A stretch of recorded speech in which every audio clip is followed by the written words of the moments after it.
Welcome to the Friday edition of Juan's World, and I'm going to have a slight change of direction for the next week or so because of current events. I have been talking about God and magic and religion and consciousness and whatnot, and I will return. But race relations have come to the fore a lot, and I'm a little troubled by all of the messages that are being pushed out on the media. And my Facebook friends have also weighed in, and there's just such a tangle of emotions and unclear thinking that I thought I'd wade into these deep waters. But I'm not going to get political. I'm going to remain anthropological. And for this video, at least, and probably the next one, I want to emphasize the ways in which anthropologists, as well as other social scientists, have conceived of race and also of the concept of ethnicity. So let's just journey down that path.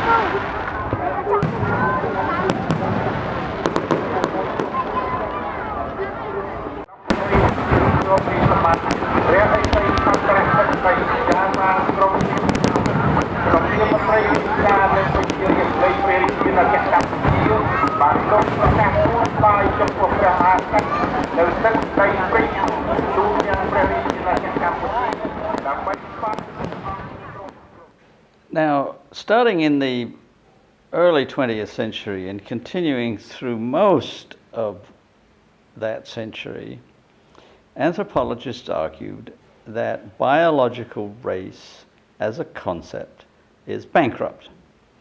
The anthropologist Melville Herskovits, for example, wrote a famous book called Man's Most Dangerous Myth.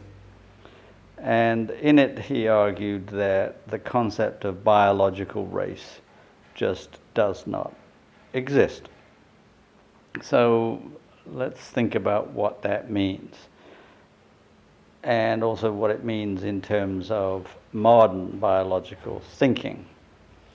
What he was suggesting was that there were no biological markers that could 100%, or at least close to 100%, distinguish one race from another.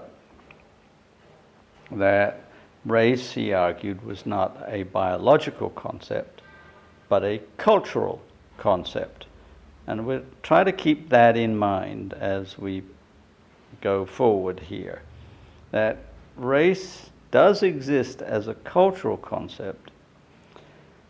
And the problem that anthropologists also endeavor to fix is that it's not a very clear cultural concept. The thing is that a person's idea about race tends to be informed by the culture in which they were raised and what they see around them. So, for example, in the United States, you tend to see people of African descent, or of Asian descent, or of European descent. And so you can form these categories of, I'll use colors, although it's not a very useful way of doing it, to say, okay, there's white people, that's the European people, black people, the African people, and let's say, yellow or golden, the Asian people. That really reminds me of the book of Genesis. Book of Genesis talks about Noah having 3 sons, Ham, Shem, and Japheth. And after the flood, those 3 sons have sons and grandsons and so forth, and they populate different regions of the world. Shem's sons and offspring populate Asia, Ham's offspring populate Africa, and Japheth's offspring populate Europe.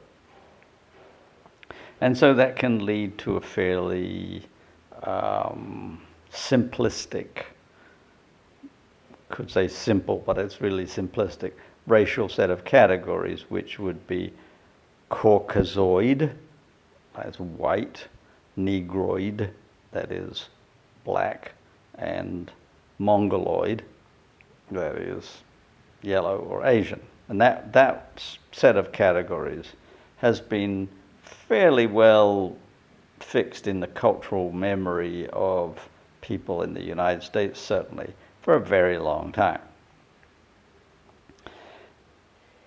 And it's not hard to see that that's really not a very useful division. Where do you fit people from India and Pakistan? Where do you fit Cambodians? Where do you fit Australian Aborigines? Where do you fit Native Americans? You can sort them, but they don't really fit those 3 supposedly basic categories. And so you have to start inventing new races. And if you're not careful, you can end up with just thousands and thousands of races. I remember a book in my grammar school library called The Races of Britain. And it was mostly a picture book. And it had pictures of the different races. So that, for example, there were the Celtic races that included the Cornish down in Cornwall, and the Welsh and the Scots. They were all part of the Celtic fringe, but it had all manner of partitions, like East Anglian, and I don't remember them all, but it's really just stupid. Now, here in Asia, where I live now in Cambodia, we have our broad racial categories, and they're very simple because the population of Cambodia is primarily Khmer or Chinese. There are other minority groups too, but those are the main ones. And the thing is, if you go out on the street, it's not all that difficult to distinguish between people who are Khmer and people who are Chinese. But things get very complicated very quickly, and I'll try to explain how this works. Well, skin color is a pretty big issue when it comes to the way that cultures define race, but it's not the only one. And here in Cambodia, that's not quite the case. Khmer people can have darker skins than Chinese people, generally speaking, but the distinction has to do with other facial characteristics, particularly the eyes. In Argentina, skin color is the common designator. There are 3 common racial categories there. Rubio, Moreno, and Negro. And of the three, only two are prominent. That is Rubio, which is white. Now I'm characterized as white in Argentina, and Moreno, which is brown.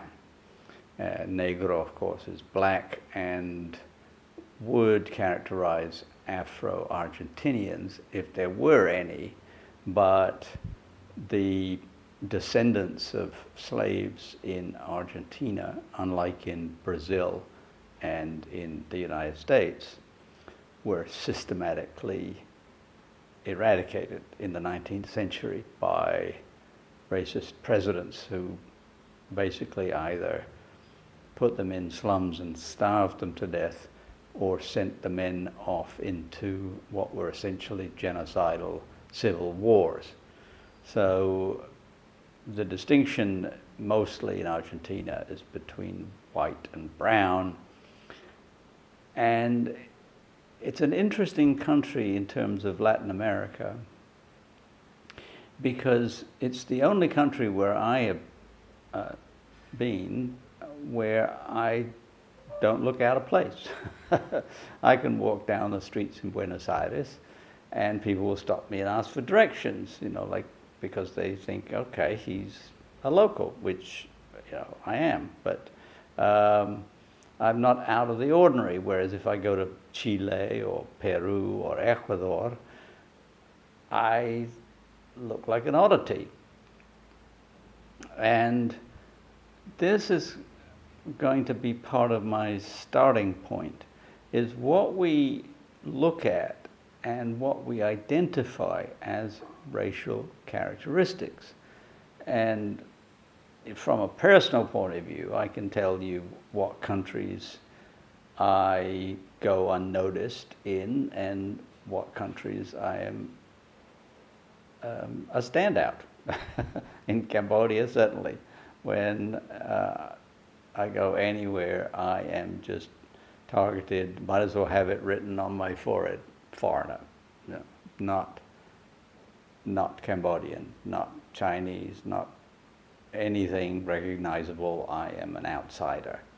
Same as in China or Japan or Korea or anywhere in Asia. And in Latin America, as I said, Argentina is my home, and I don't look unusual in any respect. In the United States, I am classified as white.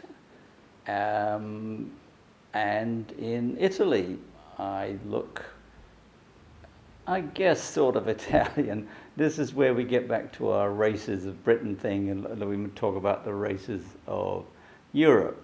I lived in Mantova in Lombardy in northern Italy. And for the most part, I was taken as a local as long as I didn't speak. As soon as I spoke Italian, everyone knew I wasn't Italian.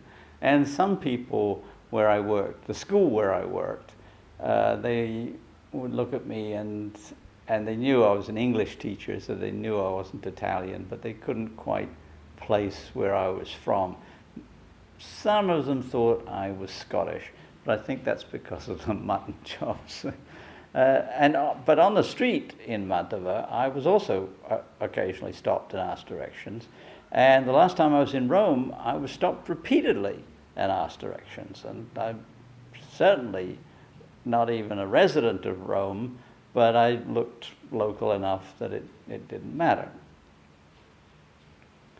So what are the characteristics that we use in our construction of race? Now, the problem that anthropologists deal with when it comes to the concept of race is that all racial characteristics are based on physical characteristics, skin color being perhaps the most important, eye shape also in the mix, eye color, hair color, but all physical characteristics that are based on our genetic makeup. And the obviously basic starting point is that our physical characteristics do not determine our behavior. That's just so obvious as almost not needing to be stated, but yet it's how certain kind of racist ideologies take hold, that somehow or other skin color is related to behavioral characteristics, and that's just not true. I mean, when you think about it, it doesn't take more than a moment's thought to realize that something like skin color cannot possibly have an effect on your honesty or lack of it, or your intelligence or lack of it, or anything else. Skin color is skin color. It has to do with certain genes that create the different possibilities. It doesn't have anything to do with your brain or your behavioral characteristics. And there's another thing that is also very troubling, and that is in places like the United States, there's a tendency to lump everybody into a category regardless of their actual genealogy. Like, for example, Barack Obama is treated as African American. His mother was white, so he's half and half. But one of the tendencies with racial classification is to put them into a hierarchy, and if you have any of the characteristics of the lowest item in that hierarchy, then you are placed in that category. So he's half white, half black, and therefore is black. Now that is part of a long history in the United States, starting not long after the Civil War, when people were classified according to race, and they even went as far as to suggest what was called the one-drop rule. That is, that a person who could be shown to have any ancestor, great-great-great-great-great-grandfather from Africa, they were classified as black. Well, that was not particularly common. It was used in Virginia for quite a long time, and some of the other southern states. But it just leads us to ponder what these racial classifications are really all about. And of course, they're about prejudice. And that leads me to the concept of racism. And I'm going to start here and then leave you with a cliffhanger. There was a sociologist born not long after the end of the Civil War, W.E.B. Du Bois, who was actually the first person to receive a doctorate from Harvard University, who was African American. He went on to be a very famous sociologist and lived to a ripe old age in his late 90s. He died in the 1960s. He was born in the 1860s. And he divided people into those who were racialists and those who were racists. And he said that a racialist, and he included himself, was a person who believed that races exist. Whereas a racist was a person who believed that race made a difference in character. And I might also argue that Du Bois was a racist as well. But for the moment, I'm going to be a little stricter, and I'm going to define racist even more simply. You are a racist, according to my definition, if you believe that races exist.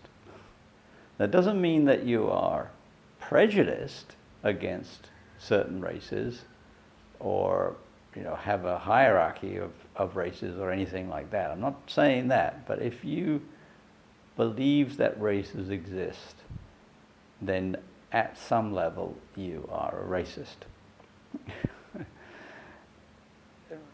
Now, how do we get out of this? Because clearly we identify people all the time. We are a classificatory animal. When we see things, we put them into categories. Everyone does. But there are different kinds of categories. And what I want to introduce you to now, and I'll talk about more next time, is the concept of ethnicity. So race is a biological phenomenon. Say a person belongs to this race because of their biological characteristics. Ethnicity is a cultural category. It says this person belongs to this ethnicity, let's say African American, or Italian American, or whatever you want, because of their cultural upbringing. Their behavior is, I wouldn't want to say determined, that's going a bit far. They are enculturated into the culture of African American or Italian American because of their family circumstances. They're born into that family, they're raised in a certain way, and they have certain characteristics because of their training, their enculturation. Now the problem with ethnicity is that I mean, it has some great advantages, but it's problematic in that it blends with other categories like nationality or regionality, and it can get very sloppy. But I'll unpack more of that next time. For the moment, I just want you to focus on the general belief among anthropologists that biological race does not exist, and that the ways that we classify people are more in terms of ethnicity, but we call it race, but it's really ethnicity, and I will go forward with that idea more next time.